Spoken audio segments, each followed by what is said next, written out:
Good evening, students. Ninth மேக்ஸ்ல statistics புள்ளியியல் பார்த்துட்டு இருக்கோம். ஸோ புள்ளியியல்ல பார்த்தீங்கன்னா லாஸ்ட் கிளாஸ் வந்து நம்ம மீன் அப்படிங்கிற டாபிக் கூட்டு சராசரி அப்படிங்கிறது ஃபுல்லாக பார்த்து முடிச்சோம். ஸோ அதனுடைய எக்ஸசைஸ் 8.1 பார்த்தாச்சு. So 8.1 is fully covered by mean, 8.2 median, 8.3 mode கூட்டு சராசரி, இடைநிலை அளவு, முகடு. ஓகேவா? ஸோ இன்னைக்கு நம்ம பார்க்க போறது இடைநிலை அளவு, மீடியன் பார்க்க போறோம். ஸோ அதுக்கு முன்னாடி நம்மளுடைய ஸ்டோரி பார்த்துடலாம். நம்மளுடைய கருத்து என்ன, இன்னைக்கு என்ன பார்க்க போறோம் அப்படிங்கறது இங்க வந்து கேட்டு தெரிஞ்சுக்கோங்க. அதுக்கப்புறம் லெசனுக்கு போகலாம். ஓகே. ஸோ இங்க வந்து இந்த கதையினுடைய நீதி என்ன அப்படிங்கறத நான் முன்னாடியே சொல்லியிருக்கேன். தைரியம் என்பது தன்னம்பிக்கையின் மறுபெயர். அது இல்லை என்றால் சமயத்தில் உயிரை கூட காப்பாற்றிக் கொள்ள முடியாமல் போய்விடும். தைரியம் அப்படிங்கிறது, போல்ட்னஸ் அப்படிங்கிறது, செல்ஃப் கான்ஃபிடன்ஸ். அது இல்லைன்னா சமயத்துல நம்மளோட உயிர் கூட நம்ம கிட்ட இருக்காது அப்படின்னு சொல்றாங்க. எதுக்காக, ஏன், எந்த சூழ்நிலையில் பார்க்கலாம். ஒரு ஊர்ல ஒரு அரசன், ஒரு ராஜா இருந்தாரு. அவருக்கு எப்பவுமே டெய்லியும் காலையில எழுந்ததும் வந்து சூரிய உதயத்தை பார்த்து அவர் எழுந்திருக்கிறது தான் அவருடைய வழக்கம். சோ என்னைக்கும் போல அன்றைக்கும் ஒரு நாள் வந்து அவருடைய அரண்மனை கதவை திறந்து வெளில வராரு. சூரிய உதயத்தை பார்க்கறதுக்கு முன்னாடியே அவர் கண்ணு முன்னாடி ஒரு பிச்சைக்காரர் வந்து நிக்கிறாரு. அவர் போயும் போயும் நான் இந்த பிச்சைக்காரன் முகத்துல முழிச்சா இன்னைக்கு காலையில நான் எந்திரிக்கணும் அப்படின்னு சொல்லிட்டு ரொம்ப வெறுப்போட திரும்புறார். திரும்பின இடத்துல அவருடைய தலையில அடிபட்டு காயம் ஏற்பட்டு ரத்தம் வருது. அதுல வலி பொறுக்க முடியல, கோபம் வந்துருச்சு. நான் முன்னாடி வந்து நின்னுட்டானே அப்படின்னு சொல்லி கோபம் வந்துருச்சு. சோ அந்த கோவத்துல பிச்சைக்காரனை இழுத்துட்டு வர சொல்லி அவருடைய அரண்மனை காவலர்களுக்கெல்லாம் வந்து ஆர்டர் போடுறாரு. எல்லாரும் போய் இழுத்துட்டு வாங்கன்னு சொல்றாங்க. இழுத்துட்டு வராங்க எல்லாரும் சேர்ந்து அந்த பிச்சைக்காரனை. அரச சபை வந்து கூடுறது. என்னோட காயத்துக்கு காரணமா இருந்த இந்த பிச்சைக்காரனுக்கு வந்து தூக்கு தண்டனை கொடுத்துருங்க அப்படின்னு சொல்லி சொல்றாரு. பிச்சைக்காரன் வந்து கொஞ்சம் கூட அழல, வருத்தப்படல, எதுவுமே பண்ணல. ரொம்ப வந்து ஜாலியா சிரிக்கிறார். எல்லாரும் இவனை வந்து பாக்குறாங்க. அரசருக்கு இன்னும் கோபம் வந்துருச்சு. நான் தூக்கு தண்டனை கொடுன்னு சொல்லியும் நீ என்ன அவமானப்படுத்துற மாதிரி சிரிக்கிறியா அப்படின்னு சொல்லிட்டு பயங்கரமா கோவம் வந்துருச்சு. சோ உடனே அவர் வந்து, பைத்தியக்கார மனுஷன், நீ எதுக்கு சிரிக்கிறேன்னு இப்ப சொல்லு" அப்படின்னு அவர் கோவத்துல வந்து ஆங்காரமா கத்துறாரு. அப்ப அந்த பிச்சைக்காரன் சொல்றான், என்னோட முகத்துல முழிச்சதுனால உங்க தலையில சின்ன காயம்தான் வந்தது. அதுவும் சரியா போயிடும் உடனே. அந்த மாதிரியான ஒரு காயம். ஆனா உங்க முகத்துலதான் நான் இன்னைக்கு காலையில எழுந்ததுமே ஃபர்ஸ்ட் முழிச்சேன். உங்க முகத்துல முழிச்சதுனால இன்னைக்கு என் உயிரே போகுது, என் தலையே போகுது. அத நினைச்சு நான் சிரிச்சேன். அப்போ வந்து நான் பிச்சைக்காரனா இருந்தால் கூட என் முகத்துல முழிச்சா உங்களுக்கு பெரிய அளவுல தீமை இல்லாம சிறிய அளவுல தான் தீமை. ஆனா அரசராக இருக்கக்கூடிய உங்க முகத்துல முழிச்சதுனால என்னோட உயிரே போகுதே. அதை நினைச்சுதான் நான் சிரிச்சுக்கிட்டேன். அப்ப என்னை விட வந்து நீங்க எப்படி அப்படின்னு நான் எனக்கு நானே கேள்வி கேட்டு சிரிச்சேன் அப்படின்னு சொல்லும்போது அந்த மன்னருக்கு வந்து பெரிய அவமானமா போயிடுது. அப்ப நம்ம எவ்வளவு ஒரு பெரிய கேவலமான ஒரு செயலை வந்து ஒரு இத பண்ணியிருக்கோம். எவ்வளவு ஒரு இதுவா அது வந்து தப்பான ஒரு இதுவா நடந்திருக்கு. சோ அவர் வந்து ஒரு வெட்கி தலை குனிஞ்சு தன்னோட தவற உணர்ந்துட்டு தண்டனையை வந்து ரத்து பண்ணிடுங்க, பிச்சைக்காரரை வந்து ரிலீஸ் பண்ணிடுங்க. அந்த பிச்சைக்காரன் அந்த நேரத்துல என்ன தூக்குல போட போறாங்க அப்படிங்கிற அந்த ஒரு பயம் இல்லாம தைரியமா அந்த அரசர் முன்னாடி பேசினதுனால மட்டும்தான் அவரால அவருடைய உயிரை அந்த நேரத்துல காப்பாத்திக்க முடிஞ்சுது. இல்ல அப்படின்னா காப்பாத்திக்க முடிஞ்சது. நம்மளுடைய மூளையும் அந்த நேரத்துக்கு தகுந்த மாதிரி கரெக்டா யூஸ் பண்ணணும். தைரியமாவும் பேசணும், தன்னம்பிக்கையோடையும் பேசணும். பயந்து அவருடைய கண்ல இருந்து ஒரு சொட்டு கண்ணீர் வந்திருந்தா கூட அவரோட உயிர் கண்டிப்பா அன்னைக்கு போயிருக்கும். ஆனா நம்ம தேவையான நேரத்துல தேவையான இடத்துல நம்மளுடைய சமயோஜித புத்தியையும் தைரியத்தையும் தன்னம்பிக்கையும் விடாம பண்ணினோம் அப்படின்னா எந்த ஒரு சுச்சுவேஷனா இருந்தாலும் நிதானமா யோசிச்சு பேசணும். இல்ல அப்படின்னா நிதானத்தை இழந்து பேசுனீங்கன்னா உங்களுடைய உயிர் போயிருக்கும். அவர் நிதானத்தை இழக்காம ரொம்ப காமா பேசுனதுனாலதான் அவருக்கு ஒரு நல்ல சொல்யூஷன் கிடைச்சு அவருடைய உயிரானது காப்பாற்றப்பட்டது. ஓகேவா? சரி. ஓகே. இப்ப நம்ம பாடத்துக்கு வருவோமா? மீன், மீடியன், மோடு. மீன் வந்து கூட்டு சராசரி அப்படின்றது பார்த்தாச்சு. இடைநிலை அளவு மீடியன் அப்படின்னா என்ன? ஃபர்ஸ்ட் அது என்னன்னு சொல்லிடுறேன். அதுக்கப்புறமா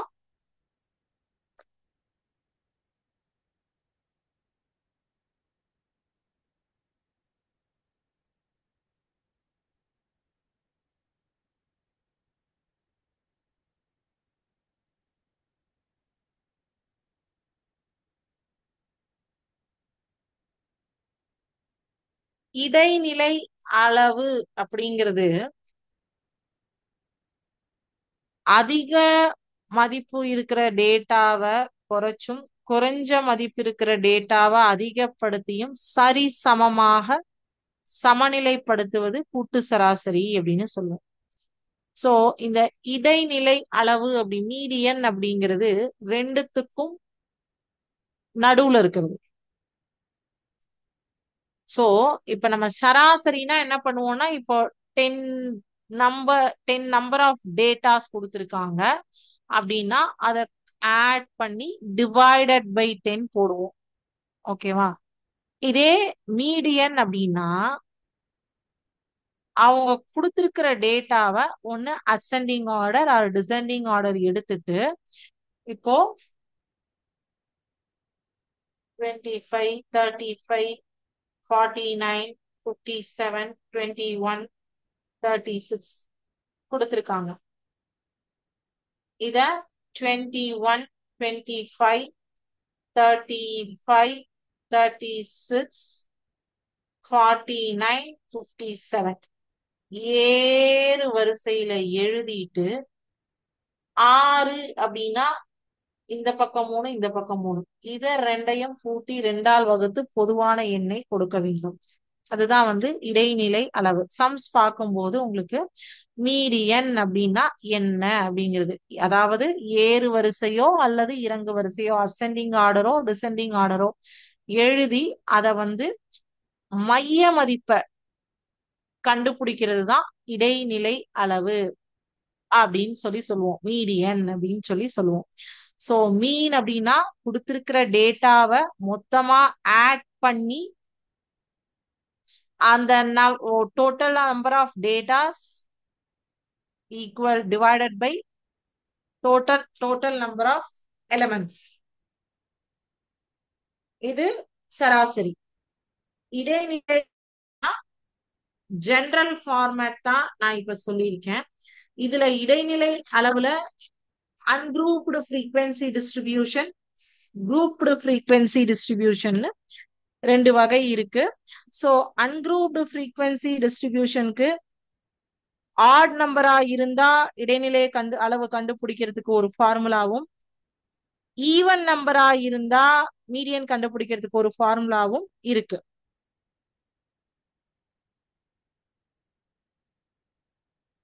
அன்குரூப்டு ஃப்ரீக்வன்சி டிஸ்ட்ரிபியூஷன்ல மீடியன்ல ஆட் நம்பர் அப்படின்னா n+1 divided by 2, even number அப்படின்னா n/2 plus n/2 plus 1 divided by 2. n/2 plus n/2 plus 1 divided by 2.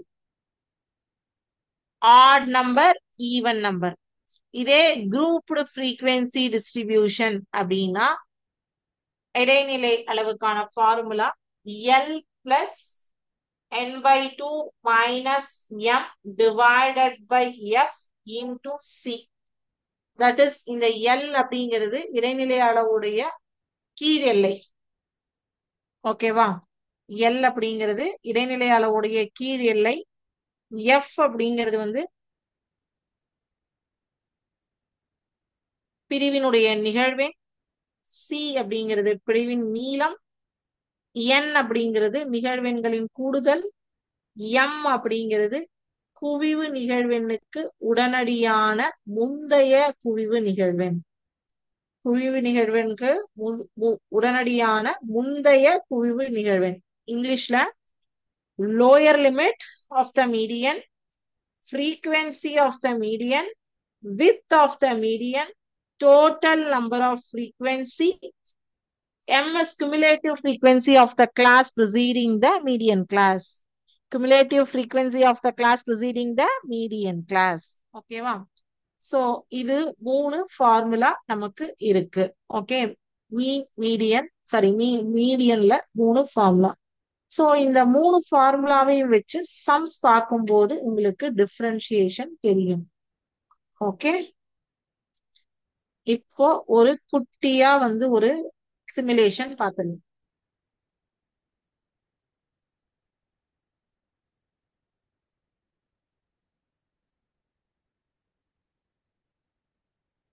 ஒரே நிமிஷம்.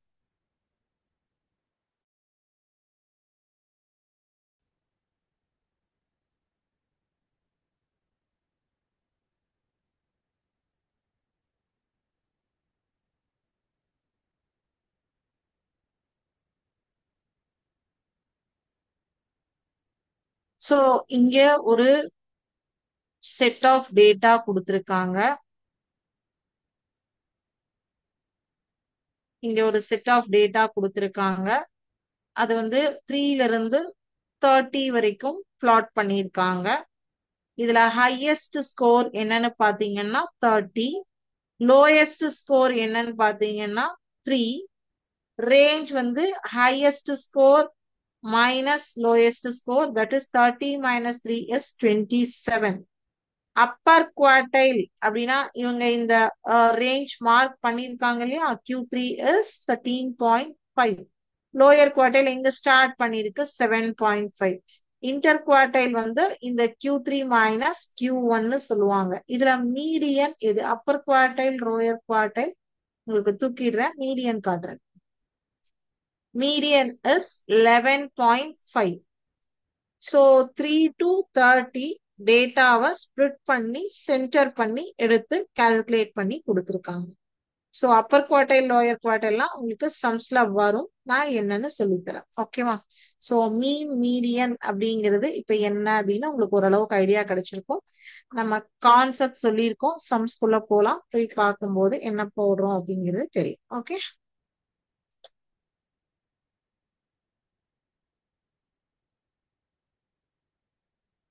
ஓகே.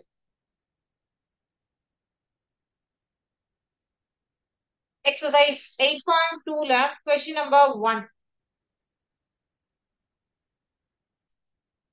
என்ன கொடுத்திருக்காங்கன்னா, find the median of the given values அப்படின்னு சொல்லிட்டு கொடுத்திருக்காங்க. வேல்யூஸ் என்னங்கிறது எழுதுறேன். 47, 53, 62, 71, 83, 21, 43, 47, 41. This is the given data. So இதை நான் ஃபர்ஸ்ட் அசெண்டிங் ஆர்டர்ல எழுதிக்கிறேன். ஏறு வரிசை கொடுத்திருக்கிற டேட்டாவை அசெண்டிங் ஆர்டர்ல எழுதிக்கிறேன். 21, 41, 43, 47, 47, 53, 62, 71, 83 ascending orderல எழுதியாச்சு. So the number of values எவ்வளவு இருக்கு? 1, 2, 3, 4, 5, 6, 7, 8, 9. So the number of values is 9. So that this is the odd number, odd values.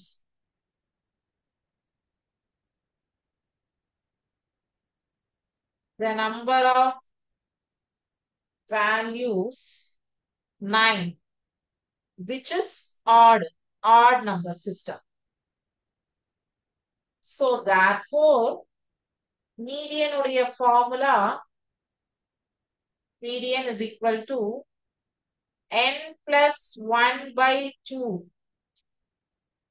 the term. Okay, So அப்போ value is equal to 9 plus 1 by 2. That is 10 by 2. அப்போ fifth value 10 by 2 na 1 5 10 fifth value. So இங்க ascending orderல எழுதினதுல fifth value உடைய number என்ன 1 2 3 4 5 47. So median is equal to 47. இடைநிலை அளவு என்பது 47. So odd நம்பரா இருந்தால் median கான formula n plus 1 divided by 2. So n அப்படிங்கிறது total number of values. அந்த values plus 1 divided by 2 எத்தனாவது வேல்யூவா கிடைக்குதுன்னு பார்ப்போம். So எந்த வேல்யூ கிடைக்குதோ அதுதான் ஆன்சர். ஓகேவா? செகண்ட் கொஸ்டின் பார்க்கலாமா? Find the median of the given data.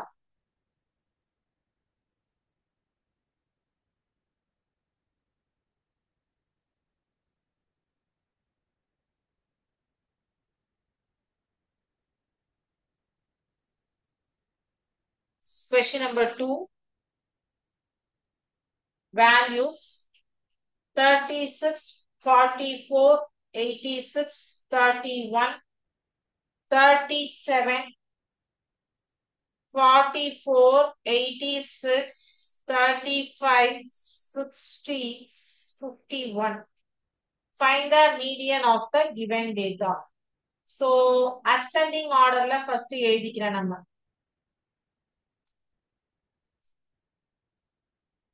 ஒரு கொஸ்டின் கேட்டிருக்காங்க. ஏன் மேம் கொடுத்திருக்கிற டேட்டாவை அப்படியே வச்சு மீடியன் கால்குலேட் பண்ணக்கூடாதா? Good question. இப்போ மீடியன் அப்படிங்கிறதுக்கு நம்ம ஒரு ஃபார்முலா வச்சிருக்கோம். ஆட் நம்பர்னா ஒரு ஃபார்முலா, ஈவன் நம்பர்னா ஒரு ஃபார்முலா. அப்போ இப்போ n plus 1 by 2 that is 10th by 2 divided by 5th value வந்தது. இங்க எனக்கு வந்து 5th value வந்து 37 இருக்கு. இதே நான் அசெண்டிங் ஆர்டர்ல எழுதினாலும் அதே 37 வந்ததுன்னா ஓகே. எனக்கு சப்போஸ் அசெண்டிங் ஆர்டர்ல எழுதும் போது 5வது டேர்ம் 86 வந்துருச்சுன்னு வச்சுக்கோங்க. அப்ப என்னுடைய ஆவரேஜ்ல இருந்து எல்லாம் தப்பு. சோ அதனாலதான் அவங்க வந்து ஃபார்முலான்னு ஒண்ணு வந்து கொடுத்துருக்காங்க. ஓகே, அதனால given டேட்டாவை அசெண்டிங் ஆர்டர்ல எழுதணும். 31, 35, 36, 37, 44, 44, 51, 60, 86, 86. So total number of values எவ்வளோ? 1, 2, 3, 4, 5, 6, 7, 8, 9, 10. So the number of values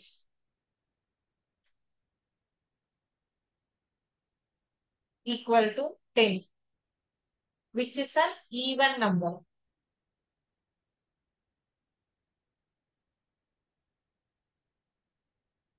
So even number இருந்தா என்ன formula?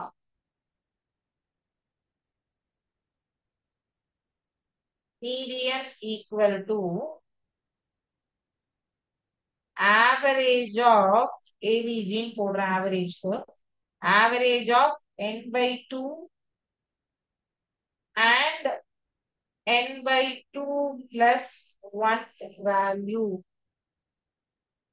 Okay, so அப்போ average of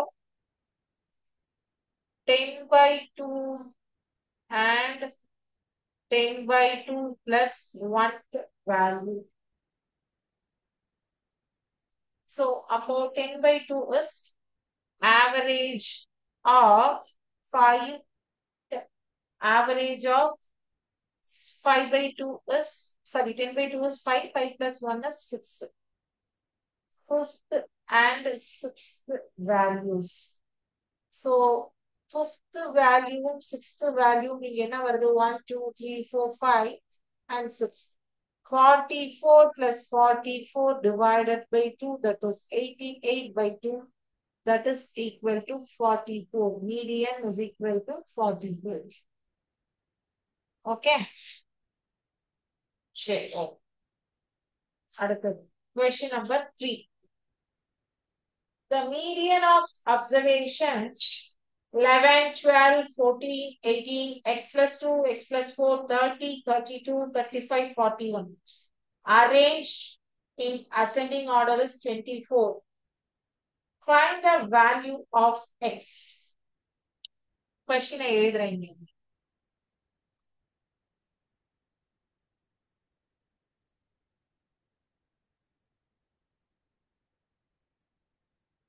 Question number 3. என்ன கொடுத்திருக்காங்க?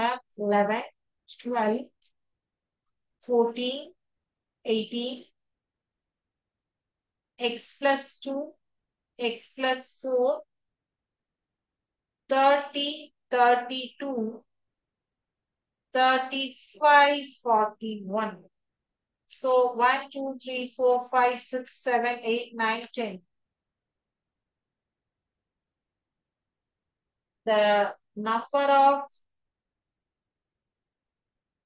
values equal to 10, which is an even number.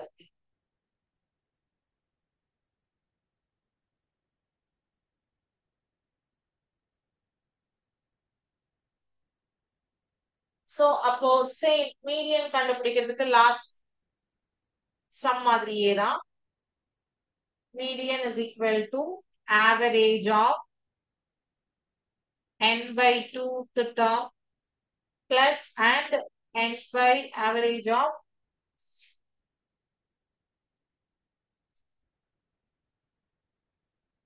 n by 2 plus 1th value.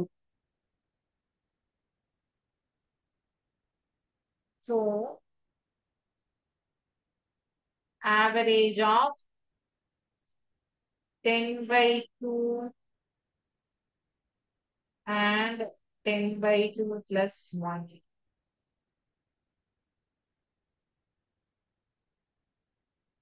Average of 5 and 6th value. 5th and 6th value. So, இங்க 5 and 6 என்ன கொடுத்திருக்காங்க? அதுல இன்னொன்னு கொடுத்துட்டாங்க. Arranged in ascending orders is 24. So, median 24 is given. 24 is equal to 5th term இதுல என்னது? X plus 2 and 6th term is X plus 4. 24 is equal to X plus 2 plus X plus 4 divided by 2. So,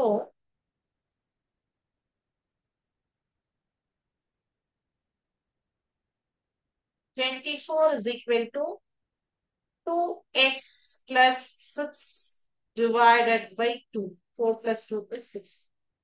24 is equal to 2 வெளியில எடுத்தாச்சுன்னா x plus 3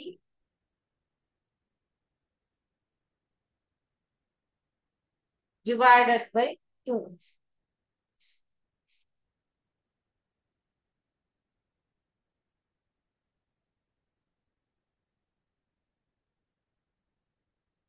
Two cancel ஆயிடும். 24 is equal to x plus 3. X is equal to 24 minus 3. X is equal to 21. So, இப்போ இங்க x இருக்கிற இடத்துல 21 plus 2 போட்டீங்கன்னா 23, 21 plus 4 போட்டீங்கன்னா 27. Sorry, 25, 23 and 25. Okay. இங்க நான் தான் வந்து ஃபர்ஸ்ட் தப்பா 6 போட்டிருந்தேன். 2 தான். ஃபார்முலாவே வந்து 2 தான். ஓகேவா?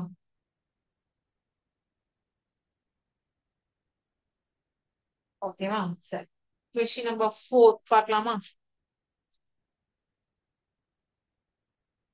A researcher studying the behavior of mice has recorded the time in seconds taken by each mouse to locate its food by considering 13 different mice as கொடுத்திருக்காங்க. Find the median time that mice spend in the searching its food. Median கண்டுபிடிக்க சொல்லிருக்காங்க. கொஸ்டினை twist பண்ணி கேட்கலாம்.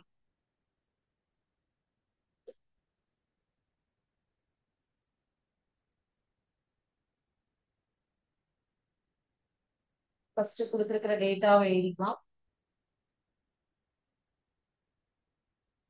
31, 33, 63, 33, 28, 29, 33, 27, 27, 34, 35, 28, 32.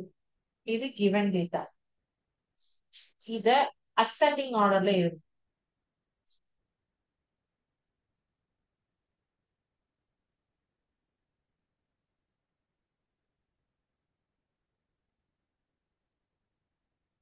கீழே எழுதிக்கலாம்.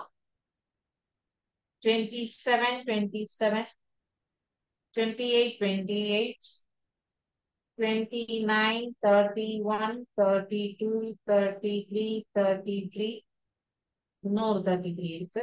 34, 35, 63. Total எவ்வளவு values இருக்கு? 1, 2, 3, 4, 5, 6, 7, 8, 9, 10, 11, 12, 13. Number of values equal to 13, which is an odd number.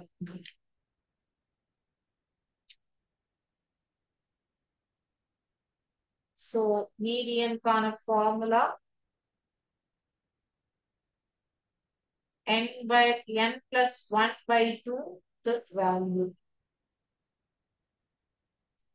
So, which is 13 plus 1 by 2.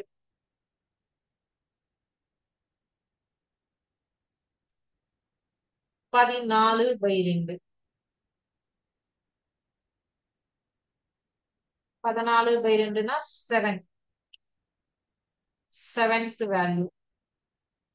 இதுல seventh value இது 1, 2, 3, 4, 5, 6, 7. That is 32. Okay, va? Okay. Question number 6. 6 வந்து the following are the marks scored by the students in a summative assessment exam. Class வந்து கொடுத்திருக்காங்க. Number of students கொடுத்திருக்காங்க. Calculate the median அப்படின்னு சொல்லிட்டு question கேட்டிருக்காங்க. இது நம்ம வந்து lower value, upper value எல்லாம் calculate பண்ணணும். Because tabular formula கொடுத்திருக்காங்க.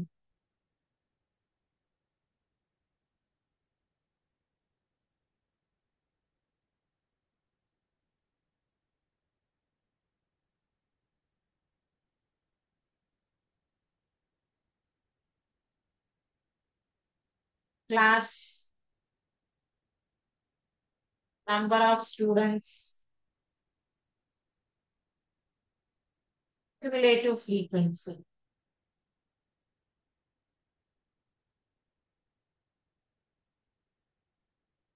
Cumulative frequency CF னு சொல்லலாம் short formல.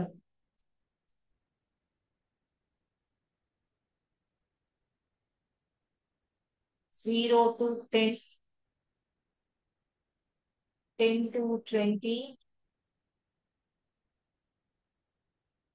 20 to 30, 30 to 40, 40 to 50, 50 to 60.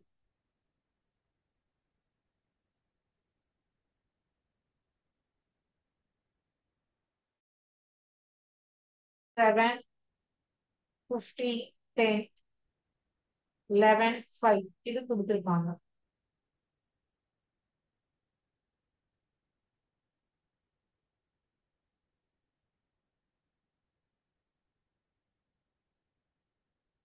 So இப்போ நம்ம இங்க வந்து மீடியன் கண்டுபிடிக்கிறதுக்கு வந்து n வேணும் உங்களுக்கு. ஓகேவா? 0, 1, 2, 3, 4, 5, 6. கடைசியா என்ன வேல்யூ எடுத்திருக்கோம் பாத்துக்கோங்க. 50 to 60. cumulative frequency அப்படிங்கிறது வந்து பாத்தீங்கன்னா CF. C என்ன? ரெண்டுத்துக்கும் இருக்கிற பிரிவு இடைவெளி, class intervals. So C is equal to 10. F frequency-யும் 10. Frequency is equal to 10. So, cumulative frequency இப்ப நீங்க கால்குலேட் பண்ணிட்டு அதுக்கப்புறம் நம்மளுடைய மீடியன் ஃபார்முலால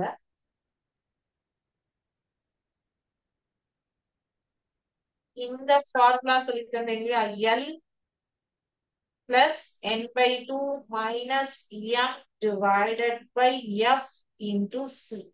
இந்த ஃபார்முலால தான் நம்ம போட போறோம். சோ இதுல உங்களுக்கு வந்து L என்ன, n என்ன, f என்ன, c என்ன, இது எல்லாமே வந்து நமக்கு தெரியணும் இல்லையா. சோ இப்ப L அப்படிங்கிறது வந்து lower limit of the median, C வந்து width of the median, F வந்து frequency ஆஃப் த மீடியன். ஓகேவா. இப்போ N வந்து நம்ம எப்படி எடுப்போம் அப்படின்னா, இந்த நம்பர் ஆஃப் ஸ்டூடெண்ட்ஸ ஆட் பண்ணணும். 5 15 10 25 30 41 48 50. N is equal to 50. ஓகேவா, எல்லாத்தையும் ஆட் பண்றோம். சோ ஃபர்ஸ்ட் என்ன பண்ணணும், மீடியனுடைய n by 2 by median is equal to n by 2th value போட்டுடணும். சோ இங்க வந்து 50 divided by 2 அப்படிங்கும் போது 25th வேல்யூ, 25th வேல்யூ தான் மீடியன் சொல்றாங்க. சோ இப்போ மீடியன் கிளாஸ் வந்து எங்க வருது, 25th வேல்யூனா 20 to 30, 30 to 40, இந்த ரெண்டுக்குள்ளதான் நமக்கு மீடியன் கிளாஸ் வந்து எடுக்க முடியும். Median class is equal to 30 to 40. So n by 2 is equal to 25 and L is equal to 30, M is equal to 24, C is equal to 10 and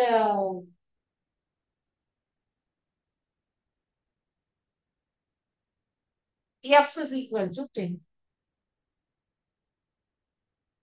ஓகேவா. So இப்போ இந்த இடத்துல நம்ம வந்து values frequency 2 9 24 34 45 50 frequency போட்டோம். இப்போ இது எல்லாமே கால்குலேட்டும் பண்ணாச்சு, மீடியனுக்கு ஃபார்முலாவும் தெரியும், அதுல ஜஸ்ட் சப்ஸ்டிட்யூட் பண்ண போறீங்க. Okay.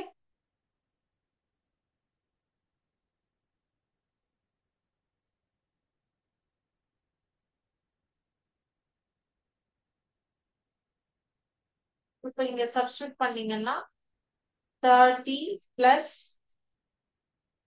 25 minus 24 divided by 10 into 10. So 25ல 24 போச்சுன்னா 1, 30 10 10 கேன்சல் ஆயிடும், which is equal to 31. So இந்த ஃபார்முலாவை யூஸ் பண்ணி ஒரு சம் பார்த்துட்டேன். இன்னும் ஒரே ஒரு சம் இருக்கு, இந்த கிளாஸ்ல இந்த எக்ஸசைஸ் ஒரு பார்த்துட்டு 8.3 எக்ஸசைஸ் நம்ம போடுவோம். சரியா. சோ இன்னைக்கு இது வரைக்கும் பார்த்ததுல ஏதோ டவுட்ஸ் இருந்தா கேளுங்க.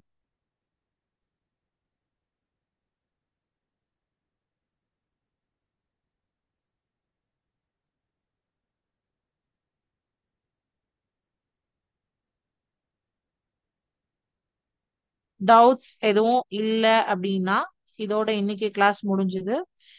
Thank you students. வாழ்க பாரதம், வெல்க தமிழகம்.